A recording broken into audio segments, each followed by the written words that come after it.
Hello दोस्तों। तो जैसा कि आपने पढ़ा कि how I score 70 marks in just 2 days। तो दोस्तों ये बात मैं बिल्कुल सही बोल रहा हूँ कि मैंने जो रिस्क मैनेजमेंट का पेपर था उसमें सिर्फ 2 दिन ही स्टडी प्लान की थी। तो दोस्तों आज की जो वीडियो है इसमें मैं आपके लिए बताऊंगा कि मैंने सिर्फ और सिर्फ 2 दिन के स्टडी प्लान में 70 मार्क्स रिस्क मैनेजमेंट में कैसे स्कोर किए। तो दोस्तों आप ये वीडियो अंत तक ज़रूर देखें।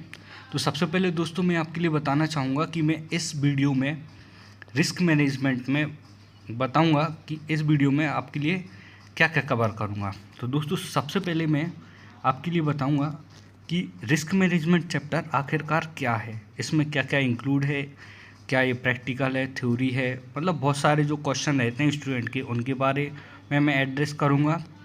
फिर मैं सेकंड नंबर पर फिर बताऊंगा कि आपके लिए एग्ज़ाम में कौन कौन सा मटेरियल लेके जाना है।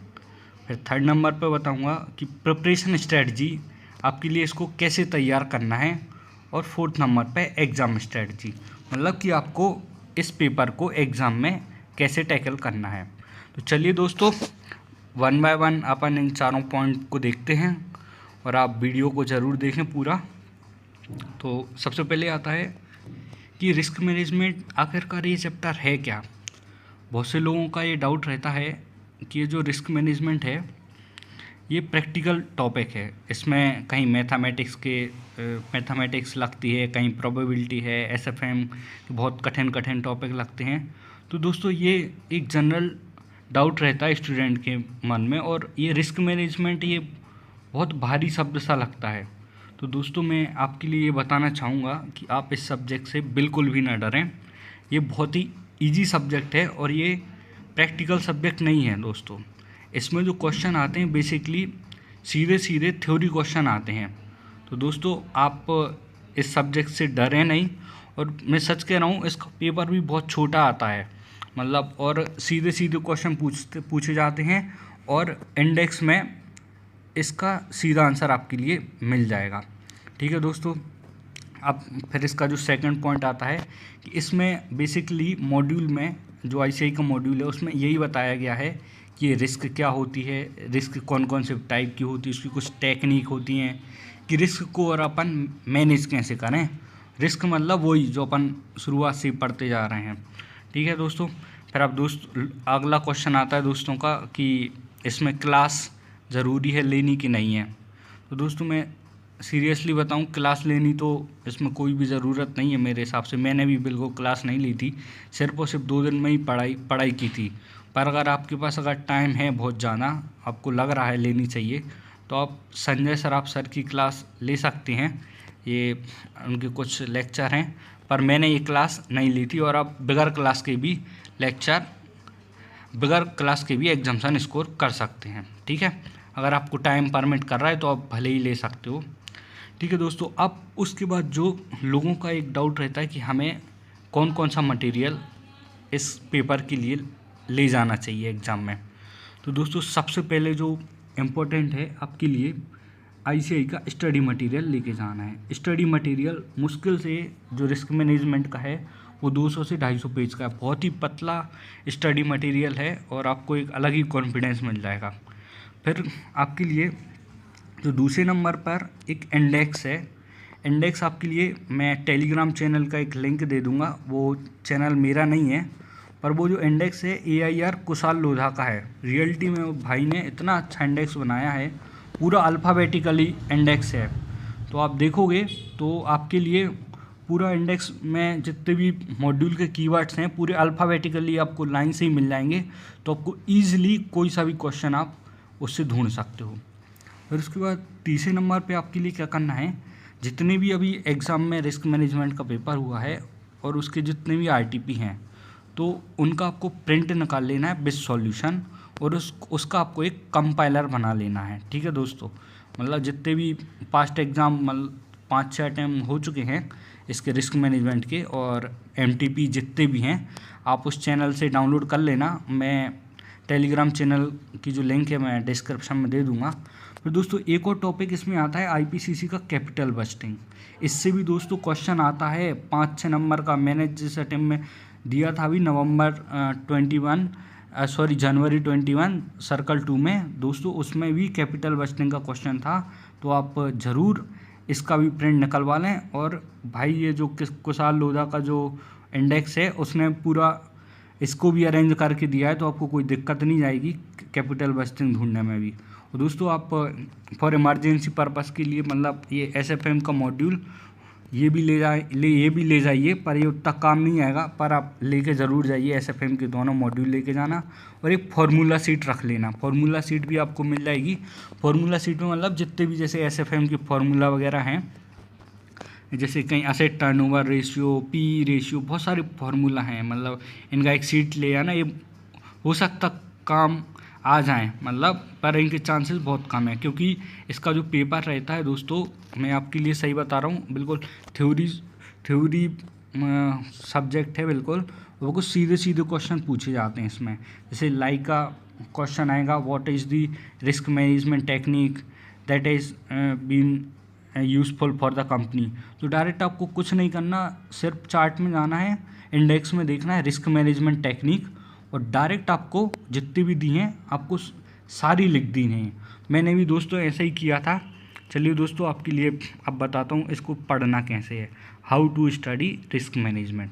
दोस्तों सबसे पहले आपको जो मैंने अभी ये मटेरियल बताया था कि इनको आप पहली फुर्सत में ये पूरा निकलवा के रख लेना। आईसीआई का स्टडी मटेरियल इंडेक्स, 2 इंडेक्स हैं इसके भाई के, तो आप उस चैनल पे देखोगे बहुत अच्छा मटेरियल मिलेगा आपके लिए रिस्क मैनेजमेंट के लिए।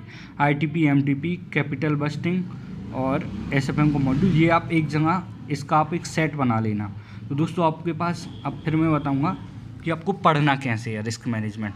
तो दोस्तों एक क्या है, उसी चैनल पे आपके लिए एक पीडीएफ मिलेगी, हाईलाइटेड मॉड्यूल मिलेगा। हाईलाइटेड मॉड्यूल मतलब पीडीएफ आप डाउनलोड कर लेना। उसमें एक भाई ने पूरा जितना भी मॉड्यूल है उसके जो कीवर्ड हैं हाईलाइट करके रखे हैं। तो दोस्तों आपके लिए भी क्या करना है, जितना भी अपना मॉड्यूल है उसके लिए पूरा हाईलाइट कर लेना है। जितने वर्ड उसने भी किए पूरा देख के एज इट इज़ पूरा का पूरा हाईलाइट कर लेना है। दोस्तों अब बहुत से लोगों का रहता है कि हम मॉड्यूल को 4-5 बार रीड कर लेंगे, ये कर लेंगे। दोस्तों मैं सच बताऊं, मैंने मॉड्यूल की एक भी बार रीडिंग नहीं की थी। तो आप भी अगर मॉड्यूल की रीडिंग ना करो, कोई जाना ज़रूरी नहीं है, बस जितना भी हाईलाइट करते जाते हैं वो वर्ड बस पढ़ते जाओ।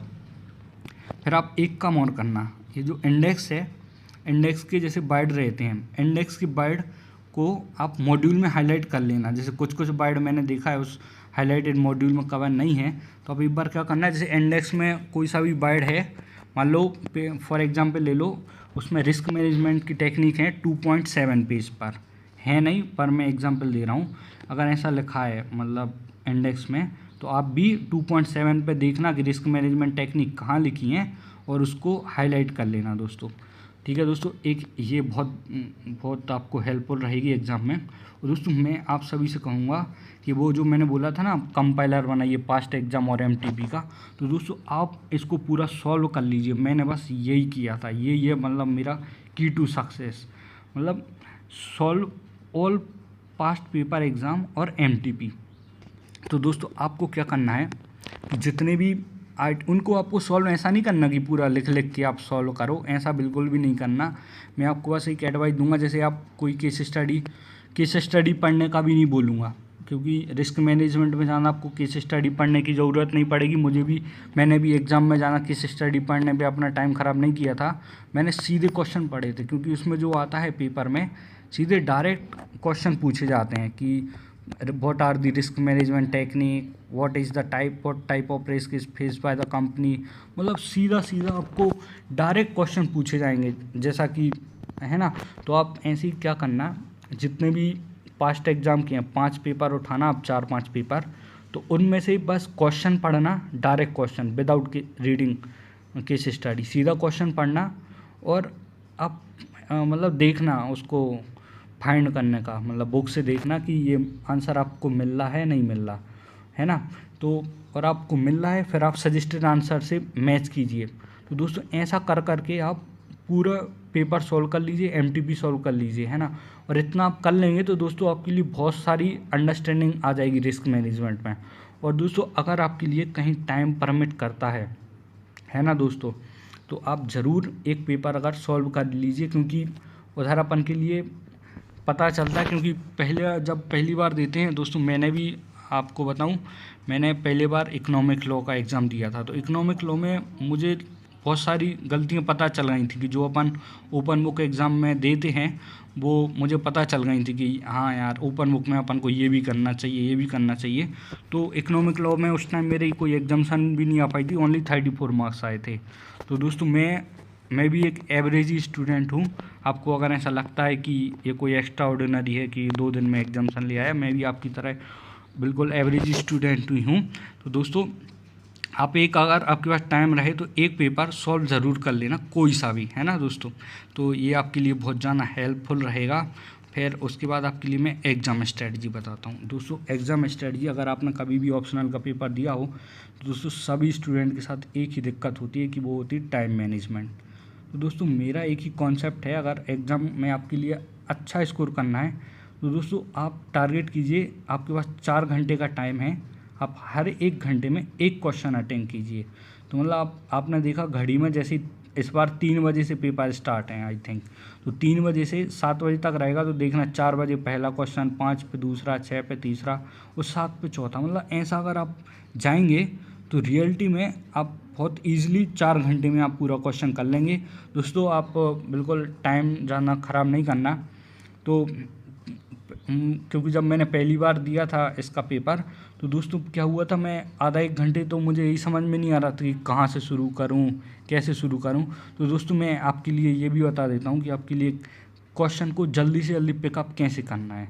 तो दोस्तों आपके लिए सबसे पहले चूज़ करना है क्वेश्चन को, MCQ के बेस पे मत करना। आप चूज़ करना कि मतलब डिस्क्रिप्टिव जो क्वेश्चन रहेंगे उनके बेसिस पे आपके लिए ये बिल्कुल चूज़ करना है, मतलब कैसे कौन सा क्वेश्चन पिकअप करें। तो आप देख लेना कि आपको बिल्कुल डायरेक्ट 2-2 लाइन के क्वेश्चन मिलेंगे, तो आप ढूंढ लेना इंडेक्स में ही कि हमें ये क्वेश्चन मिल रहा है, ये क्वेश्चन मिल रहा है।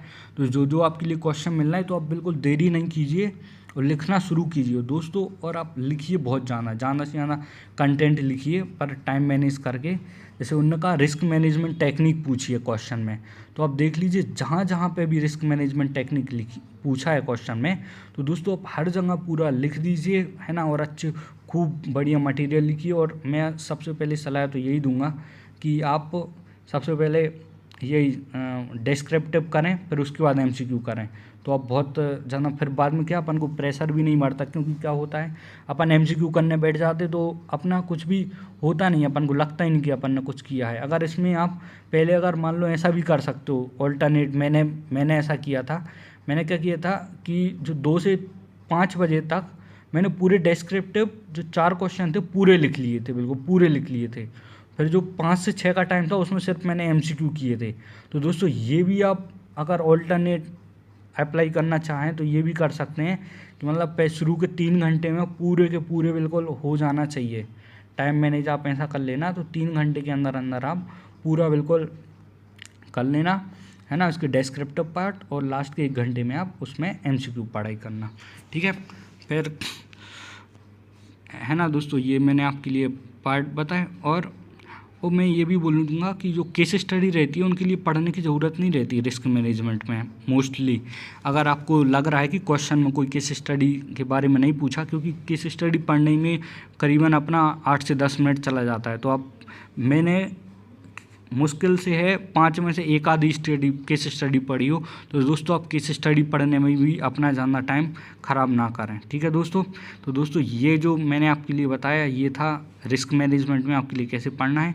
दोस्तों अभी मैंने ITI लगा दी है और मेरी कॉपी भी आने वाली है।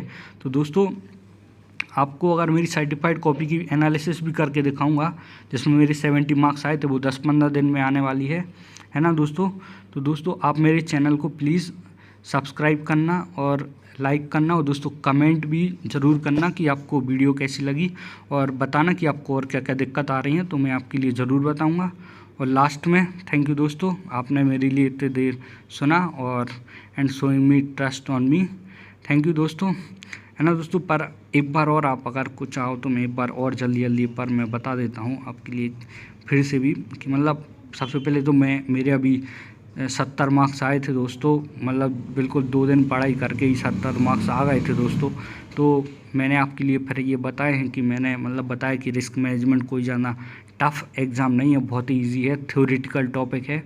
और दोस्तों एक और कहानी मैं बताने जा रहा हूँ। मैं सच बताऊँ, मैं इकोनॉमिक लॉ का फिर से बनने जा रहा था। मेरे एक दोस्त था, मैं एग्ज़ाम फॉर्म भर रहा था, उसने कहा इस बार रिस्क मैनेजमेंट डाल के देख। तो सच में मतलब 5-10 मिनट में ही डिसीजन लिया। और रियलिटी में इतना ना ही मैंने इसमें कुछ ज़्यादा मॉड्यूल वगैरह पढ़े, ना ही कोई मतलब कोई लेक्चर की मतलब ज़रूरत पड़ी। बस सीधे बस मैंने जो मेन फोकस था, मैंने 5-6 अटैम्प्ट के बस पेपर सॉल्व कर लिए थे, वो भी खुद से। तो मतलब और वो भी सॉल्व मैं ऐसा करता था कि मतलब देख लेता था कि अच्छा मैं ये ढूंढ लिया, मैं लिखूंगा इतना एग्ज़ाम में, और सजेस्टेड से मैच कर लेता था। दोस्तों ये बहुत ज़्यादा हेल्पफुल रही थी। और मैंने बहुत टाइम मैनेजमेंट बहुत अच्छे से किया था 4 घंटे में। तो दोस्तों और ये मटेरियल मैंने बताया कि स्टडी मटेरियल ये इतना ही बस लेके गया था मैं। कुशाल लोधा का इंडेक्स और ITP MTP ये सब, कैपिटल बस्टिंग और SFM, है ना। तो दोस्तों ये कर लेना। और ये मैंने जो आपको बताया कि मॉड्यूल पूरा हाईलाइट कर लेना और इंडेक्स से भी पूरा हाईलाइट कर लेना। तो दोस्तों आप बिल्कुल, ये बहुत ही स्कोरिंग सब्जेक्ट है। और आप इसमें देखना बहुत सारे लोगों की ईजिली एग्जाम्शन आती है as comparison to economic law and international taxation. दोस्तों क्या होता है, इकोनॉमिक लॉ में रियलिटी में बहुत बड़ा पेपर आता है तो घबरा से आते हैं। और इंटरनेशनल टैक्सेशन में मेरे दोस्तों ने लिया, उनका उतना अच्छा रिजल्ट नहीं मिला। तो ठीक है दोस्तों, आप बिल्कुल अच्छे से एग्ज़ाम दीजिए। थैंक यू दोस्तों, और मेरे चैनल को सब्सक्राइब और लाइक कमेंट करना ना भूलें। थैंक यू दोस्तों।